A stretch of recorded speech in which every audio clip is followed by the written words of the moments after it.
Hello and welcome. This is Nutri-Ingredients USA. I'm Stephen Daniels and we're at the Supply Side West Show in Las Vegas. And I'm very pleased to be joined by GPontiakos, who is the President and CEO of BI Nutraceuticals. Thanks for joining us as always, Pleasure George. always to be here, Stephen. Thank you for the invitation. Thank you. Well, I'd like to talk to you about sourcing today, sourcing ingredients. And there's obviously a lot of natural ingredients coming from crops. Crops are tight, certain ones are. Just tell us what's going on in that field as you see it. Well, it's interesting. In the natural product space, the supply chain is very complex. The amount of different components that go into a pill or a capsule, the level of efficacy that's required, the geographic footprint of all of these crops, it's a very dynamic landscape. And challenges are, across the board. The typhoon that hit in India about 4 weeks ago really hurt their ports and hurt some of the crops with regard to turmeric and psyllium.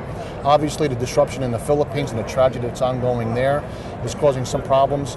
The bromelain situation in Vietnam with regard to labor issues down there. We're seeing a tightening of crops, the availability and the escalation of price across almost every domain and geographic place that we operate in. And BI operates in 45 different countries. So what I'm seeing is in the US, for instance, because the ginseng price is so high, that nobody's really wildcrafting golden seal or black cohosh. So you can start to see an escalation in price across those commodities in the next 12 to 18 months.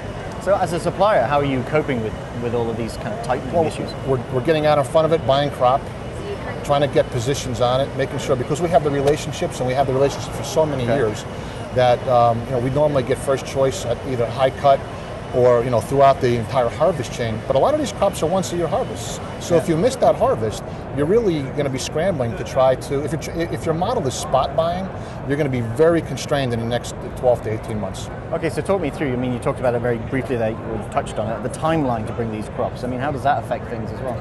Well, you got to figure from the time a harvest ends to the time it goes to my customer's back door, could be 12, 14, 16 weeks. You got to float it, you got to aggregate it, test it, validate it at source. Okay. Then you got to bring it to the port. Then whatever the ocean transition is to get to the West Coast or the East Coast, then we have to test it, micro it, sterilize it, mill it, test it again, and then ship it. You're talking 12 to 14 weeks. So it's very important from the industry base that this is not something that you can just turn on and turn off. You really have to have some level of visibility. It doesn't have to be across all your product lines, but if you could at least dial in 40 to 50% of your year-over-year usage, that removes a tremendous amount of complexity from the customer base and allows us to buy better and reduce pricing. Okay, but if you look at all this, then it's there's uncertainty, there's complexity. If you're a manufacturer coming into this area, how do you reduce costs with all these factors going on?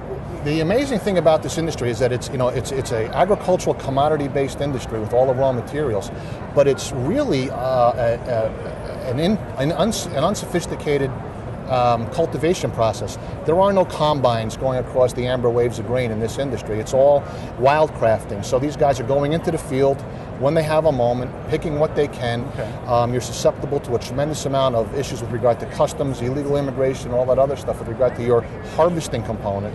So the customer base has to really start looking at becoming more efficient, removing the complexity out.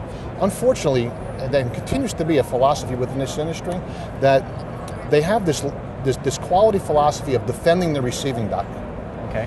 It's some type of Maginot line within their company that they're going to put there with regard to, I'm going to inspect it at my receiving dock. Well, that's a really bad way to operate, because if something happens in front of that receiving dock, like a rejection, then all the downstream processes, all the fulfillment commitments that you've made to your retail base are interrupted. Yeah. So a lot of our customers are doing is they're projecting their quality organization into our factory, validating our process, being there when we ship if they want to be, coming there on a quarterly basis, biannual basis. Some of them come on monthly basis. And for $300 or $400 piece of airfare, they can come in, validate it, and it goes directly from my shipping dock to their receiving dock into their process. And when you talk about a force multiplier for profitability, complexity in your efficiency, removing the complexity, becoming more efficient, is far more productive use of time than worrying about trying to get 3 or 4 different points off on a purchase price variance from the last time the crop was sourced.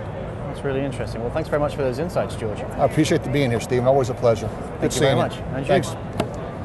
Well, that's it from Nutri Ingredients USA. I'm Stephen Daniels.